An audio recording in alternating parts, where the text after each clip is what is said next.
하나님께서 오늘 우리에게 주시는 말씀은 신약 성경 중에 요한복음 15장 14절 한 절 말씀입니다.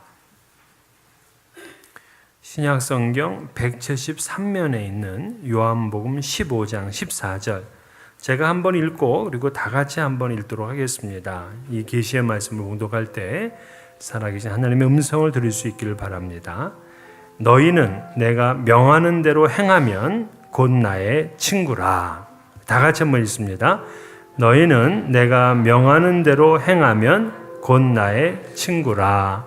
아멘. 16세기 르네상스 시대에 베네치아파의 파올로 베로니스라는 한 화가가 계셨습니다. 이 파올로는 당시 산 세바스티아노의 천정화를 그릴 정도로다가 당대에 아주 이름이 있는 이제 그런 화가였어요. 하지만 그는 몇 차례 그 그림으로 인해서 종교 재판소의 규탄까지 받았습니다. 그 중에 한 작품이 레위 집안의 잔치라는 작품이에요. 이 그림은 지금 이 베니스 미술대학에 소장되어 있습니다. 그 그림 속에는 예수님과 그 제자들이 있고요. 또 한쪽에는 그 로마 병사들이, 또 한쪽에는 코가 빨간 한 남자가 있습니다. 그리고 개들이 휘젓고 다니는 그런 모습이 있고요. 군데군데 술 취한 이들이 있고 난쟁이, 흑인, 심지어는 야만족이라고 하는 훈족까지도 등장하고 있습니다. 그는 이 그림으로 인해서 종교재판에 소환돼서 불경죄로 해명을 요청받았습니다. 이때 베로니스가 자기 그림을 이렇게 변호했습니다. 복음서를 기준으로 보건대 이런 사람들이 바로 예수님이 어울렸던 부류입니다. 그러자 이 분개한 재판관들은 이 그림이 성화가 아니라 세속화라 그렇게 분류할 것을 명령을 했습니다. 어떻게 예수가 세리나 혼혈족이나 외국이나 그리고 평판이 나쁜 여자들과 함께 어울릴 수 있느냐 하면서 따져 물은 거죠. 그들은 하나님의 아들이 그런 천한 자들과 어울리는 것을 이해하지를 못했습니다. 하나님의 아들이신 분이 그렇게 하층의 사람, 즉 법적으로나 사회적으로나 이 전통적인 율례에 따라서 가까이 할 수 없는 그런 사람들과 어떻게 교제할 수 있을까요? 그 이유는 바로 예수님이 그들을 친구로 여겼기 때문에 그렇습니다. 친구는 형편이 좋을 때만 친구가 아니죠. 그가 중병에 걸렸든 또 그가 뱅크럽을 당해서 알거지가 되든 심지어 죄를 져서 감옥에 있든 그 친구들과 함께 어울릴 수 있는 동무, 그게 바로 친구죠. 근데 우리는 현실에서 그런 믿음직한 친구를 찾는 것은 모래 아래서 진주를 찾는 것만큼 어렵습니다. 여러분이 잘 아시는 그 작고한 함석헌 옹은 그 친구를 그리워하는 마음에 그 사람을 가졌는가 하는 유명한 시를 썼죠. 한번 읽어보겠습니다. 말리길 나서는 길 처자를 내맡기며 맘 놓고 갈 만한 사람, 그 사람을 그대는 가졌는가? 온 세상 다 나를 버려 마음이 외로울 때에도 저 맘이야 하고 믿어주는 그 사람을 그대는 가졌는가? 탔던 배 꺼지는 시간 구명대 서로 사양하며 너만은 제발 살아다오 할 그 사람을 그대는 가졌는가? 불의의 사형장에서 다 죽여도 너희 세상 빛을 위해 저만은 살려두거라 일러줄 그 사람을 그대는 가졌는가? 잊지 못할 이 세상을 놓고 떠나려 할 때 저 하나 있으니 하며 빙긋이 웃고 눈을 감을 그 사람을 그대는 가졌는가? 온 세상의 찬성보다도 아니하며 가만히 머리 흔들 그 한 얼굴 생각에 알뜰한 유혹 물리치게 되는 그 사람을 그대는 가졌는가? 정말 이런 친구가 있습니까? 현실적으로 우리 친구들은 어떻습니까? 친구가 중병에 걸리고 뱅크럽 당했다. 또 끔찍한 죄를 짓고 도망다닌다. 그러면 그를 도와주고 그를 위해서 헌신하기는커녕 나를 찾아오고 나를 안다고 할까봐 미리부터 걱정합니다. 요즘 한국에 난리가 났더라고요. 그 정준영이라는 연예인, 또 승리, 뭐 이런 이름이 이제 많이 나오는데, 그들이 단톡방에 뭐 이상한 걸 다 올리고 그러면서 서로 뭔가를 주고받았는데, 그 단톡방에 이름이 들어간 친구들이 지금 벌벌 떨고 있습니다. 그러면서 미리 모른다, 나는 아니라, 그렇게 얘기를 하죠. 그러니까 좋을 때 친구지, 형편이 기울어지면 친구도 더 이상 친구가 아닙니다. 한때 잘 나가던 분이 너무나 불쌍한 처지가 되었는데, 그분 말씀을 들어보니까 그 옛날에는 참 친구도 많았는데 지금은 친구 있네 하고 찾아가기도 면목이 없답니다. 왜냐하면 대하는 것이 예전과는 달라 눈치가 보인다고 합니다. 그래서 그토록 가깝던 친구들도 자기 형편을 알고는 연락이 없다고 하는 거예요. 이것이 현대의 친구입니다. 그런데 복음서에 나타난 예수님은 진정한 우리의 친구예요. 당시 예수님께서 교제하였던 사람들의 면면을 보게 되면 내세울 게 없는 사람들입니다. 날 때부터 눈먼 자, 또 베다니의 부모를 잃은 남매 가정, 귀신 들렸던 자, 몸을 팔아야 했던 기구한 운명의 여인, 사람들에게 매국노라고 불렸던 세리들, 율법과는 관계없이 지내던 당시의 죄인 그룹에 속한 사람들, 한마디로 예수님께서 교제하는 사람들은 안 맺힌 사람들이었어요. 근데 그 안 맺힌 사람들이 예수를 친구로 삼자마자 그들의 삶에 비로소 행복을 찾았습니다. 진정한 삶의 의미와 기쁨을 누렸습니다.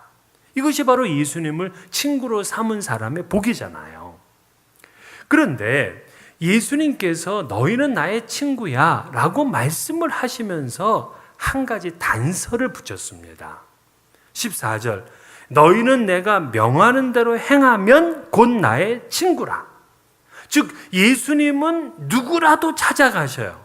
교제의 대상에서 제한을 두지 않았어요. 그러나 친구로 정하는 데는 제한점이 있었어요. 너희는 내가 명하는 대로 해야.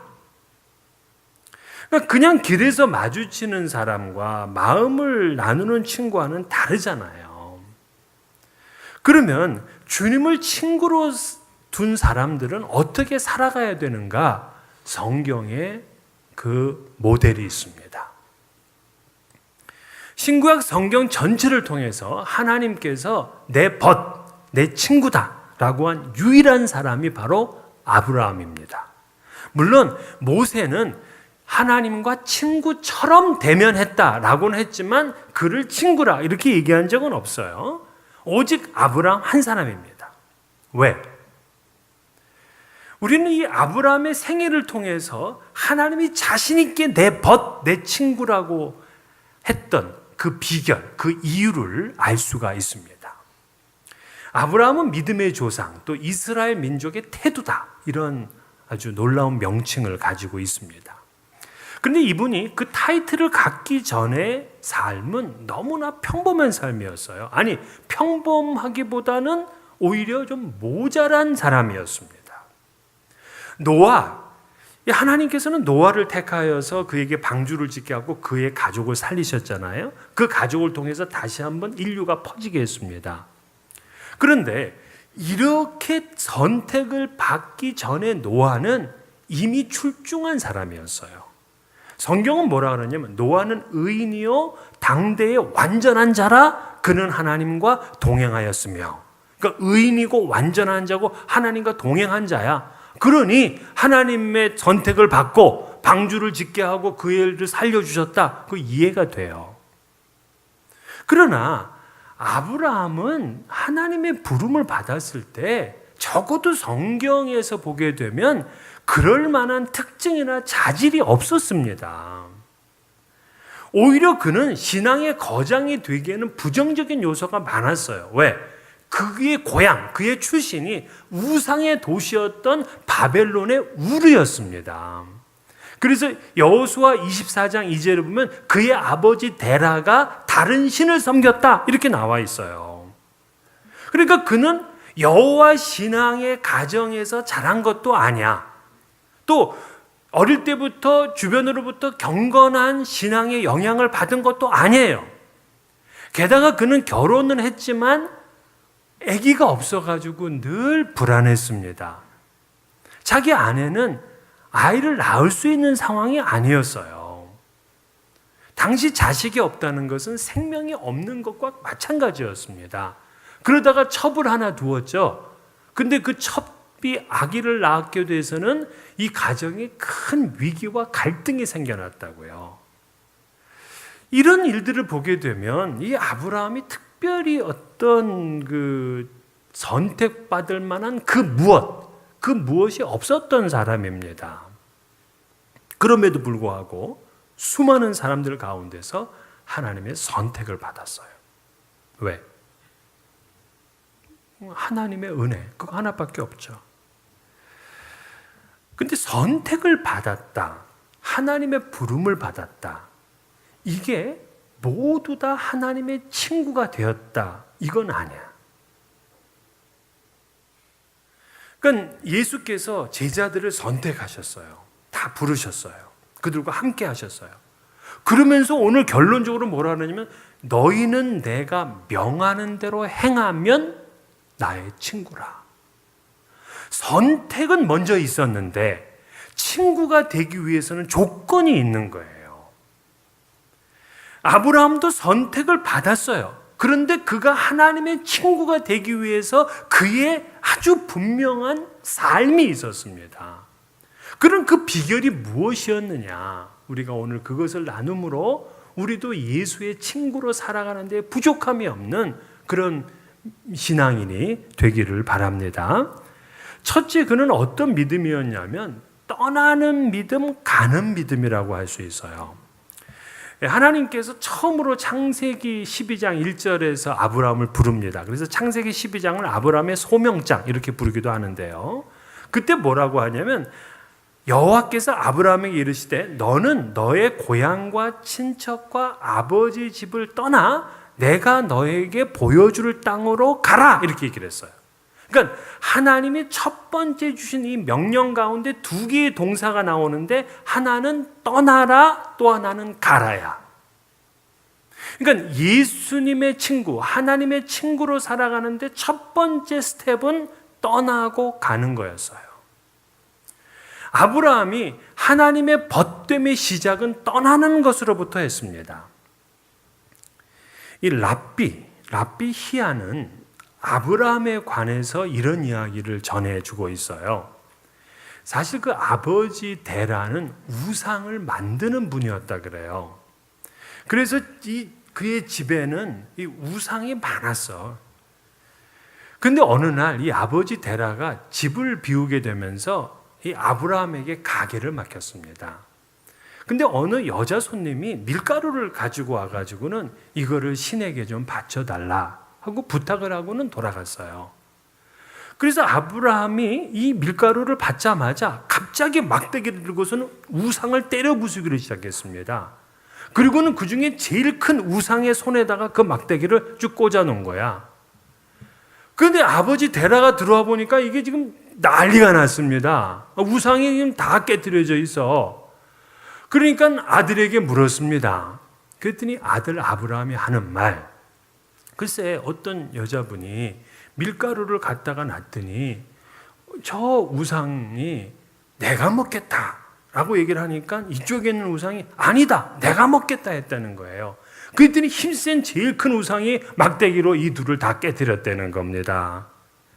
그러니까 아버지가 듣고 나서 이거 참 말도 안 되는 말을 하거든요. 그러면서 아브라함에게 뭐라 하냐면 네 녀석, 네가 아비를 놀래는 거냐? 이 우상들이 뭘 안다고, 무슨 생각이 있다고 이렇게 했단 말이냐? 그랬더니 이 아브라함이 대답하는 말이 아버지, 제 말이 바로 그 말입니다. 이렇게 얘기를 했다는 거예요. 이 사실이 이제 알려지게 되면서 아브라함이 더 이상 그 마을에 살 수가 없었어요. 그래서 창세기 12장 1절은 아마 요 대목에 하신 것 같아요. 떠나라. 그는 우상의 도시를 떠났습니다. 지금 이곳은 자기의 가족과 친척들이 다 있어요. 이곳은 자기의 생계가 있는 곳이에요. 그런데도 그곳을 떠나서 새로운 인생, 거듭난 인생을 다시 새 출발하기 위해서는 죄의 자리에서 떠나야 되는 걸 알았습니다. 바울도 자기에게 유익했던 모든 것을 해로 여기고 배설물로 여겼다고 하는데 그도 버리고 떠나는 것에서부터 시작한 거예요. 자신이 이제까지 믿어왔던 사상과 학문을 떠났어요. 종교의 전통과 관습까지 버렸습니다. 이처럼 주님의 친구됨은 버리고 떠나는 것으로부터 시작을 해요. 여러분도 이미 주님의 친구가 되기 전에 버릴 것을 버렸을 것입니다. 떠날 곳을 떠났을 것입니다. 아직 떠나지 못하고 있다. 아직 버리지 못하고 있다. 아직 주님의 친구가 안 됐어요. 주저하고 있는 겁니다. 중심을 못 잡고 어정쩡하게 지금 다리를 걸치고 있는 거예요. 미지근한 신앙은 주께서 토해버리겠다고 미리 경고하셨습니다. 떠나세요. 떠나는 것만 잘하는 것이 아니고 하나님은 내가 내게 보여줄 땅으로 가라.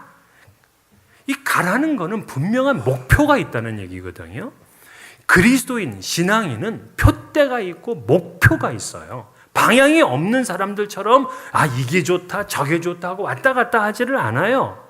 사도 바울도 자기에게 유익했던 것을 다 해로 여기고 배설물로 버렸다 하고 나서 바로 이어서 하는 말이 뭐냐면 표대를 향하여 그리스도 예수 안에서 하나님이 위해서 부르신 부름의 상을 위하여 달려가노라 그랬어요. 분명히 이제는 목표와 표대가 정해져 있어요. 그걸 향해서 달려갔다는 겁니다. 여러분, 우리 가운데 아직 떠나지 못하신 분들 있습니다. 그러나 대부분은 예수를 믿으면 이미 오래전에 떠난 그런 기록을 가지고 있을 겁니다. 그러나 우리가 이제 점검해야 될 것은 정말 내가 하나님이 위해서 부르신 그 표대, 그 목표를 향해서 가고 있는 것인가, 잘 가고 있는 것인가 하는 것은 우리가 스스로 질문을 해야죠. 그래서 바르게 떠나고 바르게 가는 것, 이것이 예수의 친구 되는 첫 번째 법이에요. 두 번째 예수님의 친구는 약속을 믿는 믿음으로 삽니다. 약속을 믿는 믿음. 비록 현실적으로는 불가능하게 보이지만 하나님의 말씀, 하나님의 약속이 주어지면 그대로 믿는 거예요. 받아들이는 거예요. 아브라함은 99세가 되었을 때 하나님께서 나타나셔서 명년의 아들을 주겠다 하고 약속을 했어요. 현실적으로는 100% 가능성이 없죠. 왜냐하면 이미 자기 아내는 이제 곧 90이거든요. 그 태가 생물학적으로 다쳐버렸어요. 자녀를 생산할 수가 없습니다. 그런데 어떻게 믿냐고요? 믿을 수가 없어요. 그가 특별히 이성적이고 그가 공부를 많이 했다면 이 무모한 말을 믿을 수가 없어. 그런데도 아브라함은 그 말씀을 믿었어요. 왜? 친구의 말이잖아요. 친구가 하는 얘기야. 친구는 그 약속을 믿습니다. 자기 자신을 보면 불가능한 일이야. 자기 아내를 보면 이거 말도 안 돼요. 그러나 친구이신 전능하신 하나님이 주신 약속이에요. 그래서 아브라함은 그 약속을 확신하고 믿었어요. 로마서 4장 19절, 그가 100세나 되어 자기 몸이 죽은 것 같고 사라의 태가 죽은 것 같음을 알고도 믿음이 약하여지지 아니하고, 자기도 죽은 것 같고 아내도 죽은 것 같지만 우리 하나님은 전능하신 분이라는 그 믿음을 가지고 있었기에 약속을 믿은 거예요. 여러분, 우리가 앞으로도 보겠지만 제자들이 십자가에 못 박혀 죽으시는 예수님을 보고는 고향 땅으로 돌아가서 그냥 고기를 잡고 있었습니다. 왜? 약속을 못 믿는 거예요. 예수님께서는 죽기 전에 내가 사흘 만에 다시 살아나서 너희보다 먼저 갈리로 갈 거다고 말씀을 하셨어요. 그런데 이게 상식적으로 어떻게 죽은 자가 살아납니까? 말이 안 되는 이야기잖아요. 그래서 믿지를 못합니다. 약속을 못 믿어요. 좌절하고 실망하고 자신의 일터로 돌아가 버리고 말았습니다. 약속이 없으니까 실망하죠. 좌절하죠. 모든 걸 포기하고 싶습니다. 우리가 이 땅에 살아가면서 현실을 어떻게 무시하겠습니까? 우리가 이성을 가지고 있는데 어떻게 우리가 이성을 전부 다 도외시할 수 있겠습니까? 그러나 우리의 현실보다 우리의 이성보다 더 강력한 변수가 있는데 그것이 바로 전능하신 하나님의 약속이에요. 친구이신 예수님이 뭐라고 하시냐면 내가 너희를 위하여 처소를 예비하러 간다. 다시 말해서 우리를 천국, 영생으로 이끌겠다고 약속을 하셨어요. 아니, 이 땅에서의 삶이 아니라 영원한 삶, 이게 믿어집니까? 박사학위 몇 개 가지면 이 정도는 다 압니까? 안 믿어지거든요. 그러나 우리는 주님이 내 친구시니까 그분이 한 약속, 천국의 약속, 구원의 약속, 이 영생의 약속을 믿는 거예요. 우리의 믿음이 바로 그거예요. 이 믿음을 가지고 사는 삶이 바로 소망인 겁니다. 현실 때문에, 이성 때문에 하나님의 말씀 포기하지 마세요. 세상의 이치 때문에 하나님의 약속 무시하지 마세요. 친구는 약속하면 그 약속을 지키고 그 약속을 믿습니다. 세 번째는 아브라함이 하나님의 벗으로 칭함을 받았던 가장 큰 비결이라고 할 수 있는데 바로 아브라함이 보여준 순종의 믿음이에요. 그는 100세의 이삭을 얻었습니다. 여러분, 100세의 이삭을 얻은 거는 이랬을 거예요. 그가 100년 동안 기쁨을 얻은 일들이 있었을 거 아닙니까? 그걸 다 합쳐도 지금 이 100세의 이삭을 얻은 것보다는 못했을 거예요. 그렇게 좋아. 이 기쁨을 어떤 것과 바꿀 수가 없어요. 방실방실대며 이 웃고 있는 아이를 안고 있는 노인 아브라함을 한번 생각해 보세요. 눈에 넣어도 아프지 않을 그 자식입니다. 근데 그 아이가 이제는 아장아장 걷기 시작하고 그리고 조금 막 뛰기 시작하지만 이제는 들판에 나가 있는 아버지를 돕는다고 와서 일을 도와줘. 얼마나 좋아요. 할아버지 할머니들 이 핸드폰의 대문 사진은 전부 손자 사진이라면서요. 다 손주 사진이래. 손주가 없는 분들은 애가 키우는 개 그거 올려놓고 있더라고. 지금 증손자 고손자 뻘인 그 이삭을 보는 노인 아브라함은요, 세상 큰 누구도 부럽지가 않아요. 이거로 만족합니다. 근데 이때 하나님께서 자기의 귀를 의심하게 하는 명령을 주셨어요. 내 아들, 내 사랑하는 독자 이삭을 데리고 모리아 땅으로 가서 내가 내게 일러준 한 산 거기서 그를 번제로 드리라. 번제는 불로 태워드리는 거예요. 아무리 하나님의 명령이라도 자식을 불태워 드릴 수 있는 아버지가 어디 있습니까? 못된 자식도 그렇게 못해. 10명의 아들이 있으면 1명 정도는 그렇게 할 수 있나요? 못해. 오늘 여러분들이 기도하는데 하나님이 여러분에게 말씀을 주시기를 집에 가가지고 바늘로 네 아이 손가락을 푹 찔러라. 바늘도 못 찔러. 근데 어떻게 번제로 드리냐고요. 그런데도 아브라함은요, 이 엄청난 명령에 조금도 거부의 뜻이 없어요. 그대로 순종해요. 그것도 말씀하신 그 다음날 일찍 일어나. 일찍 일어날 거 뭐 있어요? 좀 며칠 더 있지. 일찍 일어나서 그를 모리아산 제단 위에 올려놓고 그를 번제로 드리기 위해서 칼로 먼저 죽이려고 합니다. 어떻게 그럴 수 있느냐? 이 아브라함은 하나님을 절대적으로 믿어. 하나님이 전능하신 분인 걸 믿어. 내가 지금 이 아이를 죽이고 심지어 이 아이를 불태운다 하더라도 우리 하나님은 이 아이를 다시 살릴 것을 믿어. 그러니까 말도 안 되는 순종을 하는 거예요. 그런데 이 장면을 보고 계신 하나님의 감동을 여러분 한번 생각해 보셨습니까? 하나님이 지금 이 장면을 보시더니만 이거 가만히 못 계셔. 세상에. 아니, 제가 지금 저게 지금 무슨 일이야? 상상하지도 못하는 일이에요. 상상하지도. 그렇게 순종할 수 없는 일에 순종하는 이 아브라함을 보면 하나님이 감동하셔서 하나님이 뭐라고 하냐면요. 그에게 엄청난 복을 약속하는데 그 복을 맹세합니다. 맹세. 창세기 22장 16절. 여호와께서 이르시기를 내가 나를 가리켜 맹세하노니 내가 이같이 행하여 내 아들 내 독자도 아끼지 아니하였은지. 뭐 하나님이 맹세할 필요가 뭐 있어? 하나님 말씀 한마디에 천지가 만들어지는데 그냥 말씀만 하셔도 되는데 왜 맹세까지 하느냐? 하나님이 흥분하신 거야. 네가 이같이 했구나. 네가 그렇게 사랑하는 독자 이삭까지 아끼지 아니하고 내게 바치는구나.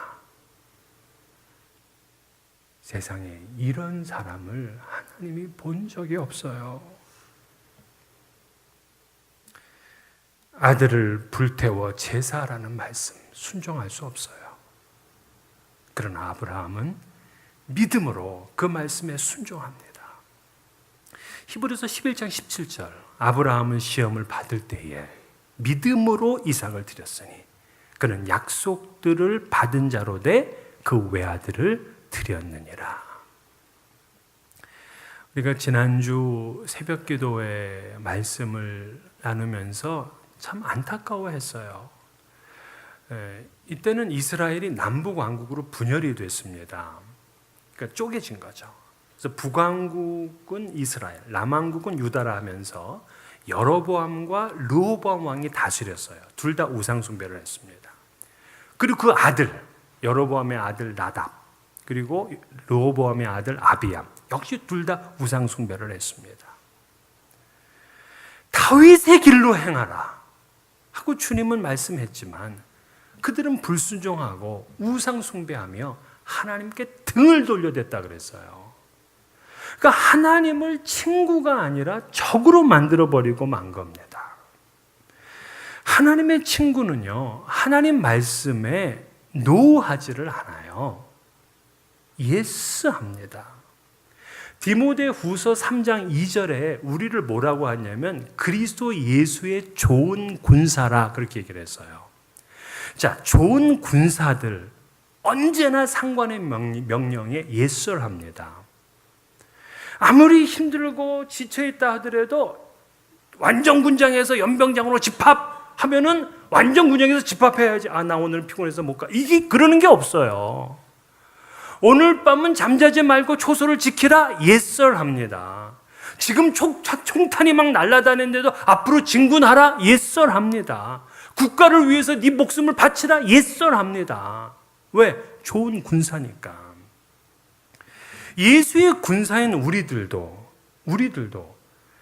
사실은 내 앞가름하기도 힘든데 이웃을 사랑하라 그래요.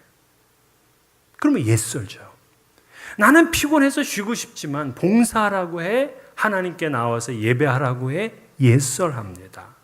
너를 미워하는 자를 위해서 축복하고 그를 위해서 기도하라고 해. 예설합니다. 부모를 공경하라. 예설합니다. 죽도록 충성하라. 예설합니다. 아내를 사랑하고 남편에게 복종하라. 예설합니다. 거룩히 안식일을 지키라. 바쁘지만 예설합니다. 예수를 친구로 삼은 사람은 이렇게 순종하는 믿음을 갖습니다. 우리 신앙의 모델이신 예수님 자체도 이미 그분은 예스만 하시는 분이에요. 심지어 십자가를 져라. 예설합니다. 고린도후서 1장 19절 하나님의 아들 예수 그리스도는 예하고 아니라함이 되지 아니하였으니 그에게는 예만 되었느니라. 주님의 친구는 말씀에 아니요, 생각해 보겠습니다 하질 않죠. 언제나 예라고 합니다. 이것이 바로 하나님의 버신 아브라함이 사는 비법이었어요. 그의 세 가지의 사건을 통해서 우리는 떠나는 믿음, 가는 믿음, 또한 약속을 믿는 믿음, 하나님 말씀에 순종하는 믿음, 이것이 바로 주님의 친구로 살아가는 법입니다. 아브라함은 완전한 사람 아니었어요. 실패도 하고 좌절도 했습니다. 그러나 그는 하나님 앞에 선택받은 그 순간부터 정말 복된 믿음의 생애를 살았습니다. 물질적으로 영적으로 풍성한 삶을 살았어요. 오늘 여러분들 예수님의 친구로 떠나야 될 곳이 있으면 떠나세요. 그리고 분명하게 목표를 가지시고 이제부터 흔들리지 않고 가셔야 됩니다. 또 전능하신 하나님의 그 약속을 믿고요. 그리고 말씀 앞에서 순종하십시오. 이렇게 살 때 풍성한 은혜의 복이 여러분에게 넘쳐날 줄 믿습니다.